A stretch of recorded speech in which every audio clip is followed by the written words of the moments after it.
we're good to go. Hello, Dr. Redbird. Crystal, it's great to see you this morning. It's nice to see you too. We're both new at this. I know. This is the first session, right? Yeah, the first session. So it's really great to see you this morning. And I always like to start the session off with just recognizing that we are on the territory of the Mississaugas of the Credit, and we're their guests, and this is the traditional territory of those Indigenous people, the Haudenosaunee and the Anishinaabe and the Wendat people. So it's always a nice way and a good way to get started to say thank you to the earth for allowing us to do this today. And so here we go. That's beautiful. And I'm joining you from the traditional, ancestral, and unceded territory of the Myseum First Nation. Oh, so no kidding. Yes. BC? Yeah, I'm in BC, and I was actually born on Okanagan Silex. Oh, so, yeah.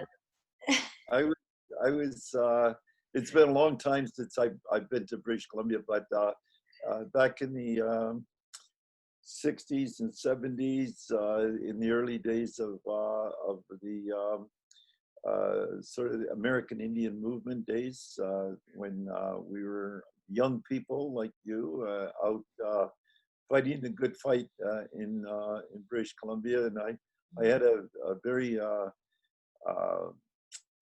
exceptional mentor when I was out there, Chief Dan George. Okay. I've been in touch with his granddaughter ever since, who now is here in Toronto, and it's so I do have a bit of a connection with British Columbia. Yeah, it's definitely a beautiful place to be in general. Oh, and, yeah. You know, honored and grateful to have been born here and raised here, and to be here during this time.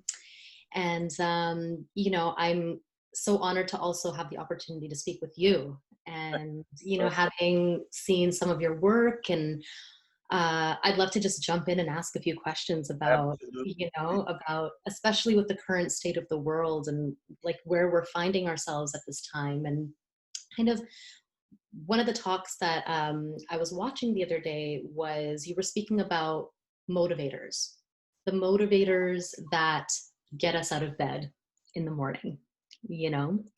And with everything going on in the world, especially we're seeing the civil rights movement, like a massive civil rights movement happen currently in the US. I would say it's an international civil rights movement. And from your lens and from your experience, and what is your observation of what is happening right now in seeing, you know, as theater artists, for example, like we're seeing these statues being toppled over. It's like essentially performance art, right? Yes. We're seeing these statues topple over, and people unifying to come together against the systemic oppression, essentially, of like colonialism. And I'd be interested to hear what your perspective and what your take on that is, and also, you know, and how that kind of relates to now, because in Canada we have our own history of oppression of Indigenous people, you know? And so this is a big question. So those, you know, we can parse this out a little bit when you speak, but how do we be allies in that process as well, as people who, you know, see that happening and know that we want to be a part of that movement, but in doing it in a way that's actually truly helpful on a day-to-day level?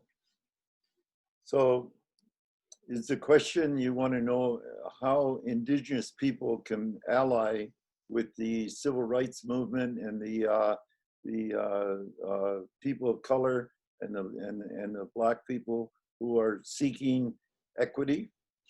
That, yes, that, but I think also really the question is how can we as, you know, so we've got Black, Indigenous, people of color, right?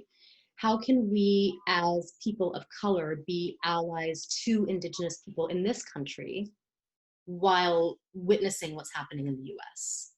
what are the lessons that we can take from that? Well, the U.S. experience, the basic difference between the American and the Canadian experience is the Americans actually went to war and fought a 60-year war against the indigenous nations in the United States, and finally defeated them. Mm-hmm. And in the defeating the Indian nations, as they called them, Mm-hmm. in the United States, they legitimately, according to the world courts, that is one way that you can legitimately take over anybody's land is by conquest. Mm-hmm. That's legitimate in the United Nations and in the Hague and everywhere else. That if you can conquer a nation, you have a legitimate right to take it over. Mm. The other two ways you can take over people's land is through purchase. You can buy it, as the Americans bought Alaska from Russia, and Louisiana from France. Mm. So their experience in the United States is quite different from our experience in Canada. The third legitimate way to take over a person's land is to get them to agree to be occupied. And that is called treaty. If you can have a treaty with people and they agree to be occupied. The Philippines did that with the United States during the Second World War. They agreed to come under the governance of the Americans. The Japanese, of course, were defeated, but they also came to a treaty agreement with the Americans, and the Americans allowed them to keep their government and to develop. And so with Germany, but with the indigenous groups, they didn't. They kept them as defeated people and have been occupying indigenous lands and keeping our people in concentration camps, basically called reservations. That's the American experience. Mm-hmm. In Canada, it was quite different. In Canada, there was no conquest. There never was a war against Indigenous people in Canada. There was no purchase. They didn't buy the country. Mm-hmm. They made agreements to occupy it in relation with the Indigenous people, and got that agreement through treaties. Once they got the agreement through treaties and they became the majority population, they swindled our people in 1867 and made a land grab by the land developers under the leadership of John A. Macdonald, got the provinces together and decided to make a land grab and steal the land and dishonor any treaty that the British had made with the Indigenous people. Mm-hmm. That's where we are today. So anybody that's living in Canada, 2/3 of Canada is not under legal jurisdiction of the Canadian government.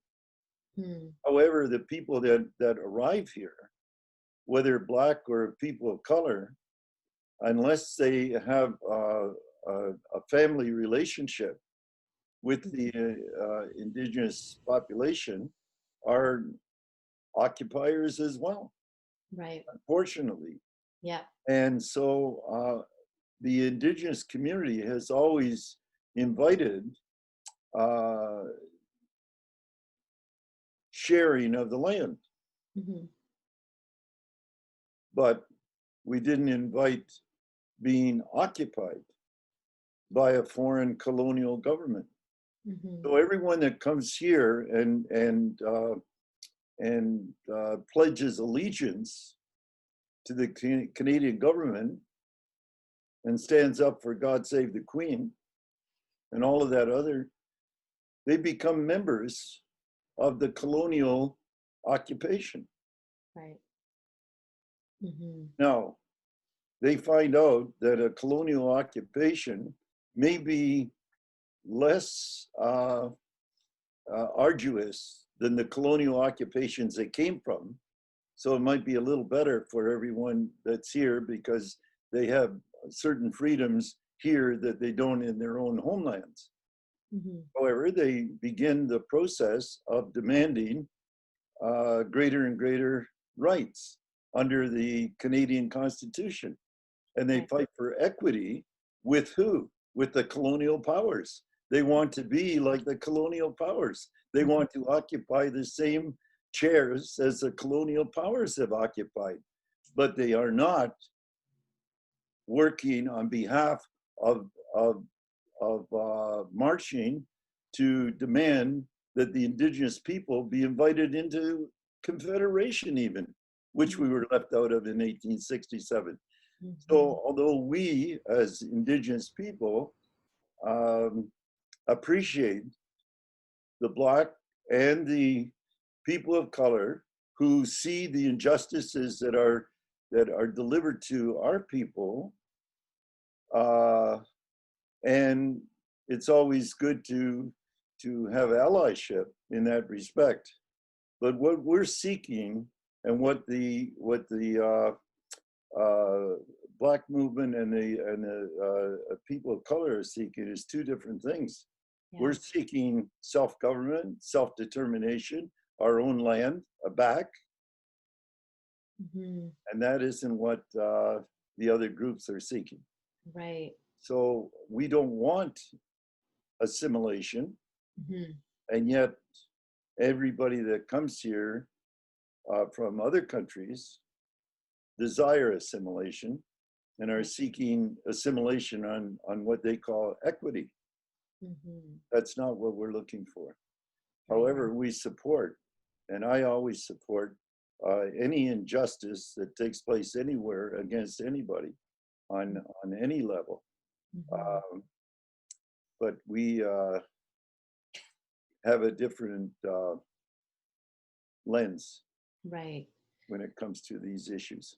Wow, thank you so much. Because, you know, I think that's such an important question to ask. It's like, what are we fighting for, right? What are we fighting for, and who are we fighting, right? Like and I think with everything going on in the world and people wanting to stand up to injustices, but not understanding the context necessarily in which we find ourselves, and not really digging deep enough to understand what that is, those are the kinds of questions that we need to be asking ourselves right now as Canadians, as settlers here, you know, like myself included.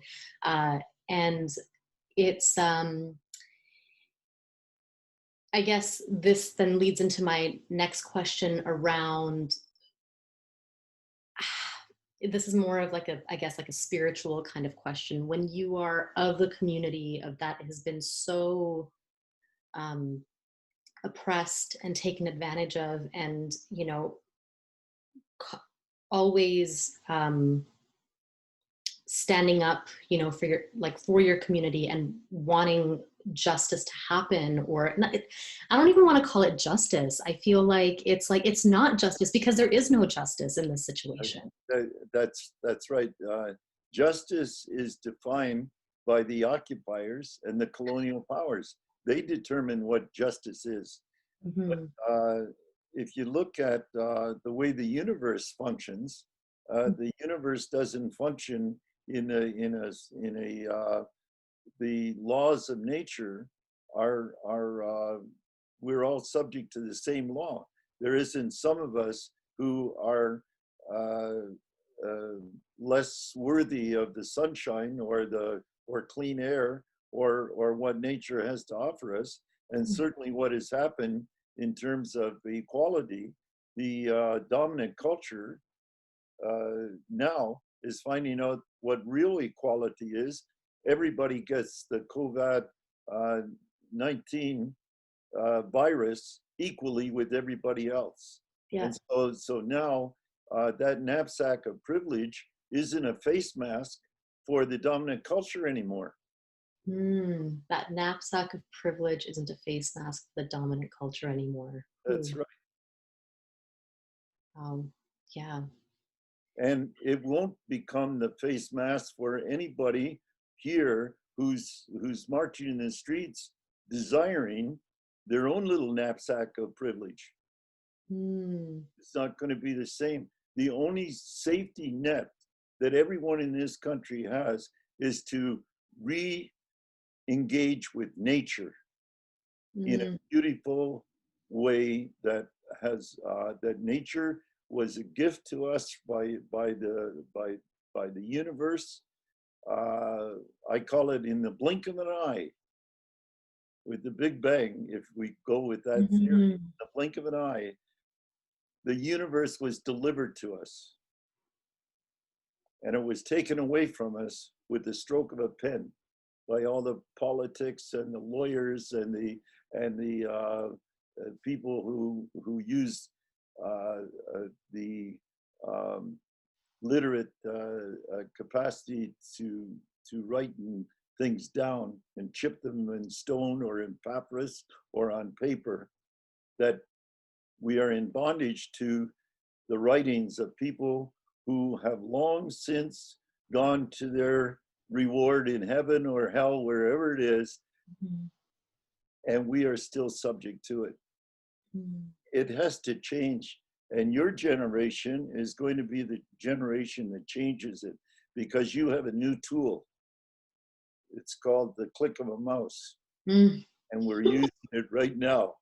I know, I And know. Well, that's, yeah, and that's, like I've been thinking a lot lately about, looking for silver linings in things, in situations and all of those things. And, like even with technology, because we're seeing with social media and like Facebook specifically, kind of the dumbification of like, like the human race a little bit. We're in these echo chambers where our opinions are constantly being echoed back to us. And this dialogue that we need to be having with one another as people is just, it's stopping, it's stopping. And how do you suggest that, being of this generation, wanting to use this tool in a positive way, which is what we're doing right now, for example, having this yes, conversation, because this conversation wouldn't have probably happened otherwise, right? So what a beautiful gift. How exactly. do we continue to use technology? And I know that, like, in a lot of like your education, your experience, you've used technology as a means to for your own activism in a way, right? So how would you suggest that we continue to do that? Which are the ways in which that we can continue to do that? Well, the idea is to use the technology uh, not to acquire more power and money and control over people, but to acquire a greater creativity, innovation, invention, and imagination, Mm-hmm. and um, the idea of what is life really, what makes life really worth living. Is it money and power, or is it the self-preservation of our own capacity to self-actualize, Mm. to realize our full potential as human beings? And our full potential as human beings is an incredible exploration of how nature, in a biochemical way, can produce remarkable life forms, from amoebas to eagles to the most beautiful creatures that give us joy just looking at them. Mhm. That's what the biochemical processes of creation allows us to do. Now we are trying to duplicate in a machine way, in a technological way, what nature has delivered through chemistry. Mm. It doesn't seem very intelligent to try to improve on what the universe has delivered in such a beautiful way. What, Mhm. are we going to be able to create a more beautiful butterfly? Are Right. we going to be able to have uh, machines that can outperform the bees in pollinating the foodstuffs that we need to eat? Mm-hmm. Or are we going to, these are all questions that your generation is going to have to ask Mm-hmm.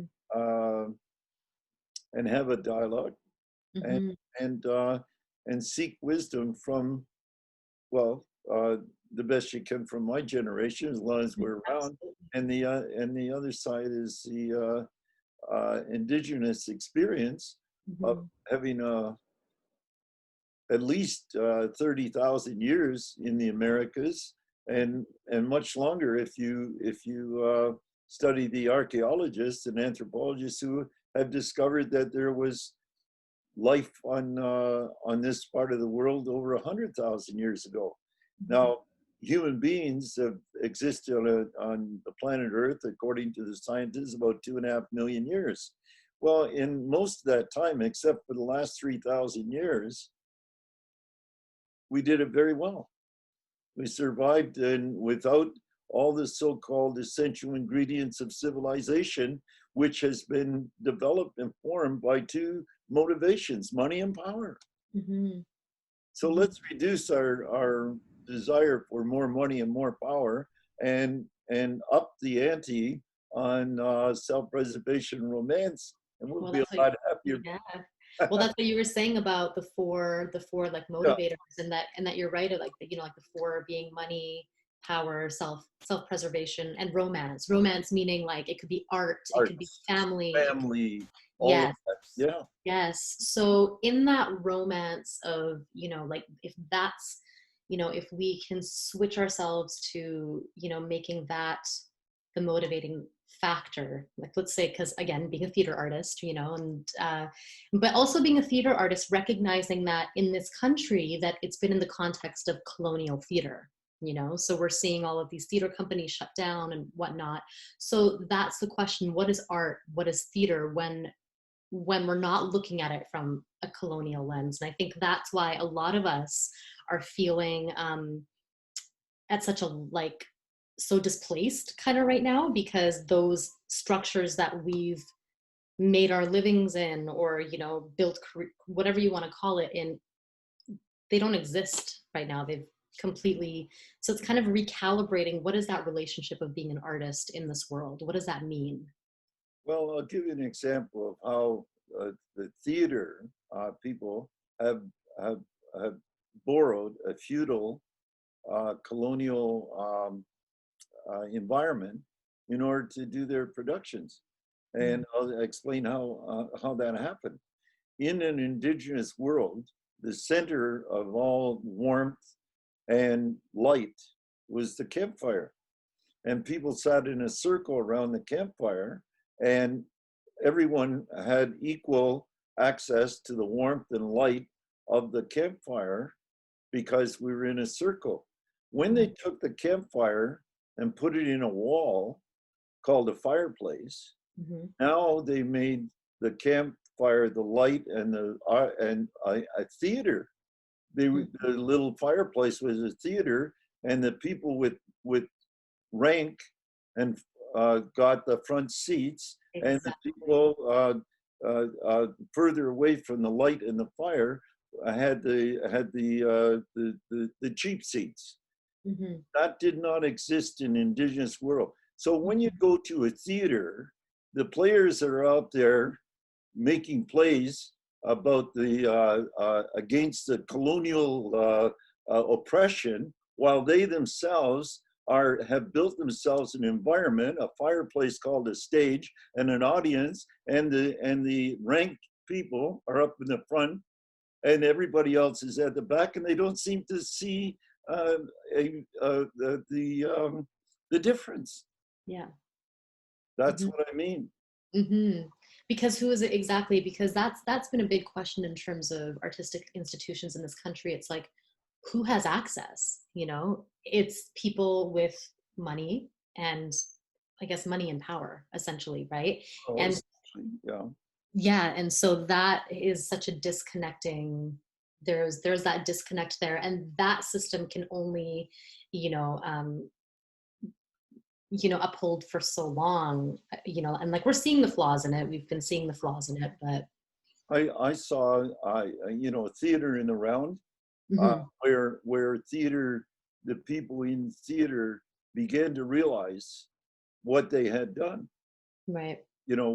but theaters were built with the stage as the fireplace, and the fire was the actors, and they're the ones that and Mhm. everything. So the acting community, the theater community, were obliged, probably from the early days of theater. You had troops of actors and so on wandering the countryside, Mhm. creating in a circle Yeah. the theater of the past. But then, of course, Shakespeare and other, the cityfied, they began to build theaters, and they had to do it that way. But what I'm getting at is that we now have a different theater. It's called the screen. Now, what is the difference between the European way of using the lens of a screen and the indigenous lens? And I'll tell you what the difference is. Film, as a medium, is 24 frames of still pictures Mhm. running through the lens of light that gives the appearance of motion, but there is no motion there. They're all still pictures. Mhm. That is like the European history, is a series of still pictures run through the lens of their history that gives the appearance of progress and movement. On this side of the world, the indigenous world did not have a series of still pictures run through the lens of history to say that there's movement. The reason is because the universe is constantly in motion and Mhm. gives the appearance of stillness, that we look and we say it's still, but it isn't.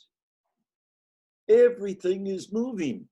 This desk I'm sitting at right now, if I looked at it through a microscope, would be billions of atoms bouncing around against each other, neutrinos going this way and that way. That the universe we live in. So the indigenous lens is to give it the appearance of stillness. The European lens is to give stillness the appearance of motion, and it's all backwards. Mhm. Mhm. This new medium that we're using now can reframe the lens in which we engage nature. Mhm. Wow, that is so much food for thought, and I want to expand on that more. But of course, I just got like the notification a couple of minutes ago that our time is up, and I'm gonna reach out to the Myseum people to see if maybe I can I would love to reconnect with you again and talk to you again, because there's so many ideas and concepts here that are so important to delve deeper into, at least for myself personally, and I know that for anyone else who might listen or see this.